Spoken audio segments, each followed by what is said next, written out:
भगवते वासुदेवाय। अथ पञ्चमोऽध्यायः।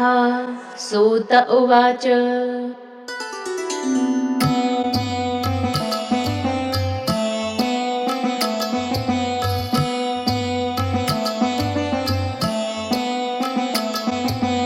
अथ तं सुखमासीन उपासीनं बृहच्छ्रवाः।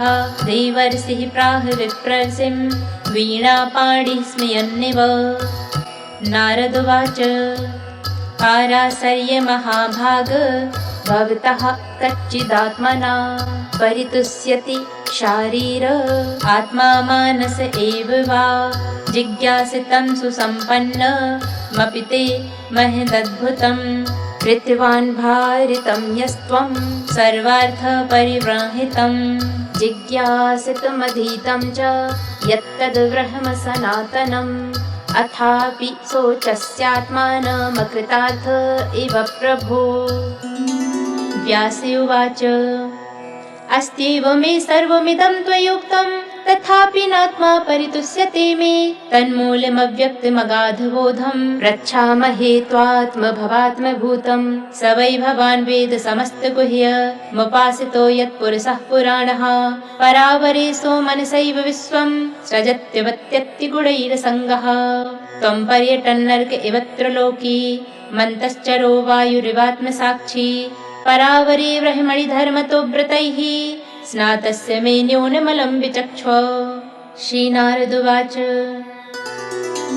भवतानुदितप्रायं यशो भगवतोऽमलं। येनैवासौ न तुष्येत मन्ये तद्दर्शनमखिलं। यथा धर्मादयश्चार्था मुनिवर्यानुकीर्तिताः न तथा वासुदेवस्य महिमा ह्यनुवर्णितः। न यद्वचश्चित्रपदं हरेर्यशो जगत्पवित्रं प्रगृहीत कर्हिचित् तद्वायसं तीर्थमसन्ति मानसा। न यत्र हंसा निर्मन्त्य शिक्षयाः तद्वाग्विसर्गो जनताघविप्लवो। यस्मिन् प्रतिश्लोकमबद्धवत्यपि नामन्यनन्तस्य यशोऽङ्कितानि यत् शृण्वन्ति गायन्ति गृह्णन्ति साधवः। नैष्कर्म्यमप्यच्युत भाववर्जितं न शोभते ज्ञानमलं निरञ्जनं। कुतः पुनः सस्वदभद्रमीश्वरे न चार्पितं कर्म यदप्यकारिणम्। अथो महाभागे भवानमोघदृक् सचिस्रवाः सत्यरतो धृतव्रतः। उरुक्रमस्याखिलबन्धमुक्तये समाधिनानुस्मर तद्विचेष्टितम्। ततोऽन्यथा किञ्चन यद्विवक्षतः पृथग्रसस्तत्कृतरूपनामभिः। न कुत्रचित् क्वापि च दुःस्थितामते लभेत वाताहतनौरिवास्पदम्। जुगुप्सितं धर्मकृतेऽनुशासतः स्वभावविरक्तस्य महान् व्यतिक्रमः। यद्वाक्यतो धर्म इतीतरः स्थितो न मन्यते तस्य निवारणं जनः।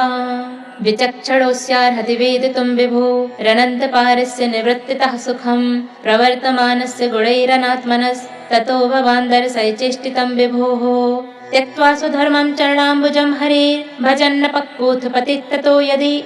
यत्र क्व वावत्रमभूदमुस्य किं को वार्थयाप्तो भजतां स्वधर्मतः। तस्यैव हेतोः प्रयतेत कोविदो न लभ्यते यद् भ्रमतामुपर्यधः। तल्लभ्यते दुःखवदन्यतः सुखं कालेन सर्वत्र गभीरराहसा।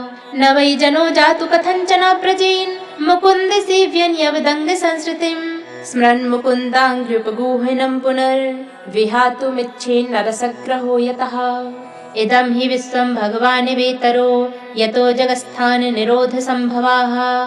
तद्धि स्वयं वेद भवांस्तथापि वै प्रादेशमात्रं भवतः प्रदर्शितं। त्वमात्मनात्मानमवेह्य मोघदृक् परस्य पुंसः परमात्मनः कलाम्।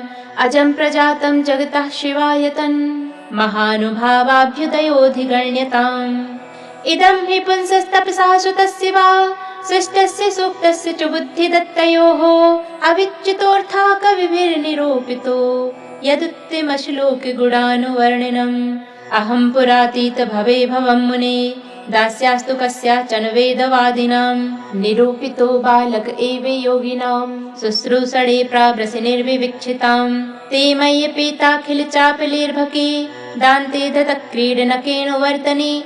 चक्रुः कृपां यद्यपि तुल्यदर्शिनाः शुश्रूषमाणे मुनियोल्पभाषिणी उच्छिष्टलेपाननुमोदितो द्विजैः सकृत्स्म भुञ्जे तदपास्तकिल्बिषः एवं प्रवृत्तस्य विशुद्धचेतसस्तद्धर्म एवात्मरुचिः प्रजायते तत्रान्वहं कृष्णकथाः प्रगायता मनुग्रहेण श्रवणं मनोहराः ताः श्रद्धया मेनुपदं विशृण्वतः प्रियश्रवस्यङ्गममाभवद्रुचिः तस्मिंस्तदा लब्धरुचिर्महामुने प्रियश्रवस्या स्खलितामतिर्मम ययाहमेतत्सदसत्स्वमायया पश्ये मयि ब्रह्मणि कल्पितं परे इत्थं शरत्प्रावसिकाव्रतो हरेर्विशृण्वतो मेनु सबं यशोमलम् संकीर्त्यमानं मुनिभिर्महात्मभिर्भक्तिः प्रवृत्तात्मरजस्तमोपः